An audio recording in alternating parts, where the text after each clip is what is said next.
Here is a woman who was watched by 55 million people every single week, and not a single one of them knew she was running to the bathroom between takes to vomit. Not one. They saw Mallory Keaton. They saw the smile. They saw the girl America had decided to love, and while they were busy loving her, she was privately destroying herself in a cycle so brutal, so relentless, that it would consume an entire decade of her life before anyone around her said a single word about it. But that's not even the most disturbing part of this story. The most disturbing part is what the entertainment industry asked her to do after, what she refused, what that refusal cost her, and what it ultimately, quietly, stubbornly built. Because there was a moment, documented, on film.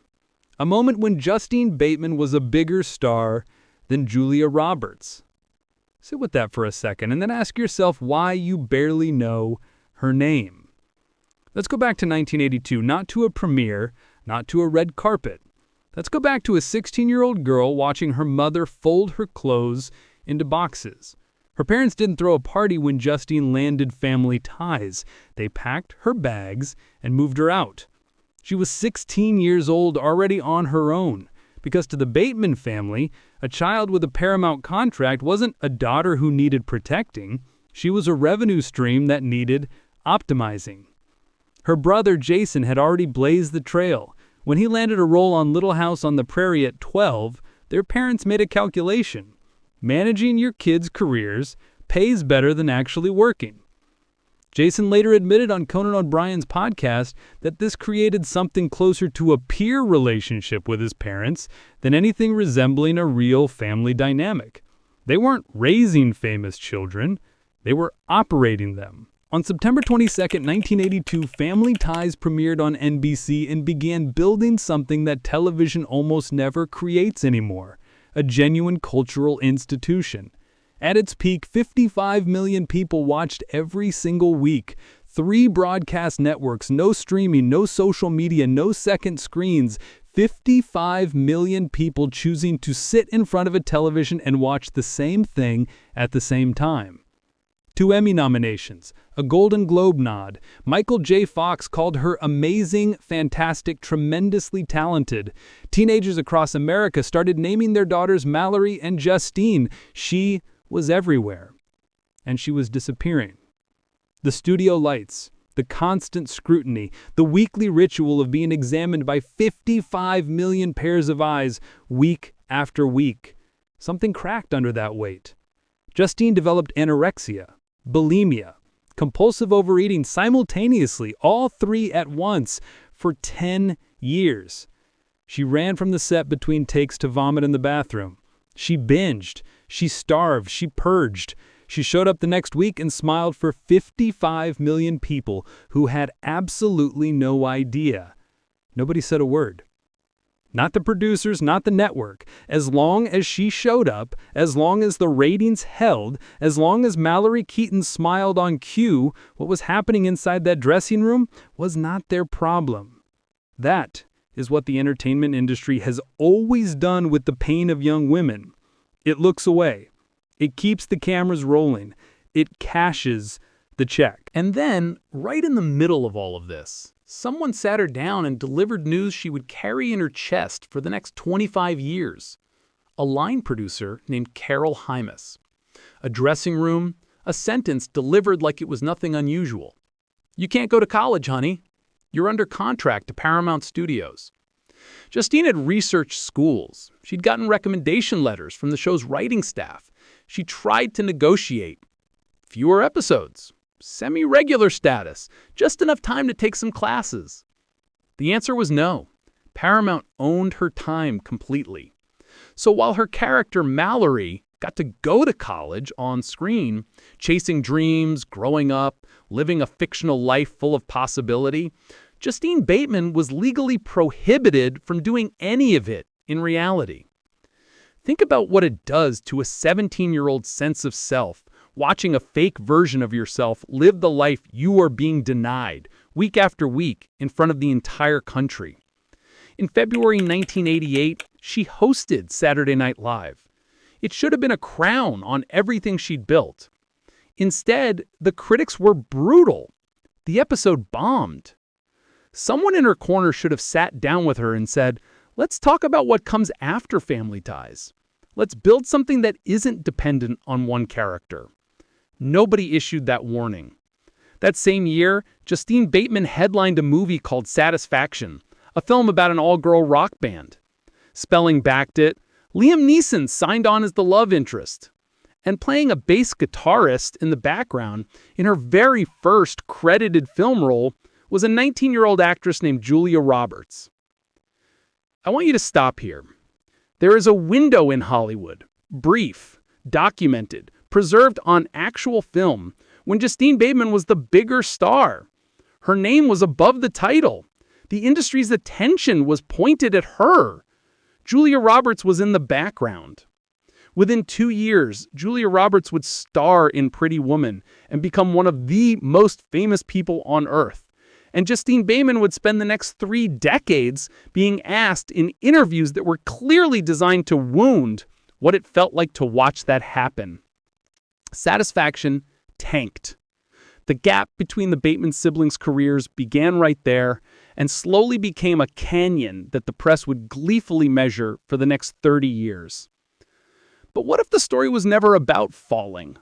What if Justine Bateman was always going somewhere else entirely, and Hollywood just wasn't invited? By the early 1990s, Family Ties had ended. The eating disorders had not. Then a friend said something she couldn't stop turning over in her mind. What Justine was doing with food looked a lot like addiction. She entered a 12-step program. She admitted powerlessness. And that is when Justine Bateman gave her life to Jesus Christ. Whatever you believe, there is something undeniably real about a person who has been performing for other people since they were 16 years old, finally finding something that asks nothing in return. Through the program, through faith, she began to heal. When she was on the other side of it, she made a decision she thought was brave. She went public. While starring in Men Behaving Badly in the mid-90s, she began talking openly about her decade-long battle with eating disorders. She talked about recovery. She talked about her faith. She thought honesty would be respected. Here's what happened instead. The offers slowed down. The rooms got quieter. And then her agents delivered a message with no subtlety whatsoever. If she wanted to keep working, she needed to surgically alter her face. Around the year 2000, she let her Screen Actors Guild card lapse. She called her manager. She said she wasn't acting anymore. She meant it. She founded Justine Bateman Designs, a clothing company specializing in one-of-a-kind, hand-knit pieces. Everything Hollywood had spent years trying to flatten out of her. The pieces sold to Saks Fifth Avenue, Vendels, Fred Segal. In 2001, she married a real estate developer named Mark Fluent. They had 2 children, and for the first time since she was 16 years old, she was not performing for anyone. In the fall of 2012, at 46 years old, Justine Bateman enrolled as a freshman at UCLA to study computer science. People thought she had lost her mind. Entertainment outlets treated it like a curiosity. But here's what was actually happening. For years, she had been pitching ideas for digital entertainment projects, new formats, new distribution models. Industry executives kept telling her the same thing. You're 4 years ahead of the technology. Come back later. She got tired of waiting. So she went and learned how to build the future herself. That is not a woman who lost her way. That is a woman who knew exactly where she was going and refused to wait for permission to get there. The adjustment was brutal. She cried in her car after getting exams back. She showed up every weekday because she had decided this was her full-time job. Nothing came easy. She sat in lecture halls full of 20-year-olds, completely anonymous, completely unrecognized, working through a problem set. She had traded the most public life imaginable for the most private kind of reinvention. In June 2016, at 50 years old, Justine Bateman graduated from UCLA with a bachelor's degree in computer science and digital media management. Now go back to that Google search. She typed her name. She read what strangers had written about her face, the forums, the comment sections, the photos assembled as evidence of her supposed decline. The comments started working on her. She began wondering if they were right, if she needed to fix something, if maybe the surgeons had been correct all along. Then she snapped out of it. She recognized that these people were projecting their own fear of aging onto a safe, famous target. And instead of retreating quietly or making the appointment she'd refused 15 years earlier, she turned it into a research project. She interviewed roughly 20 famous people about their experiences with public scrutiny. She dug into the psychology of why society had decided women's faces were problems requiring correction. In 2018, she published Fame, The Hijacking of Reality. In 2021, Face, 1 Square Foot of Skin, asking why the world had decided a woman's aging face was broken and needed fixing. Women reached out by the thousands. They told her they had spent years worrying about wrinkles when they could have been living their lives. That is a woman who took the cruelest attack the industry could aim at her and turned it into something that freed other people. When the writer's strike began in May 2023, she became one of the most electrifying and technically credible voices in Hollywood on the subject of artificial intelligence. SAGAFTRA asked her to serve as their AI consultant on the negotiating committee. What she found in those rooms horrified her.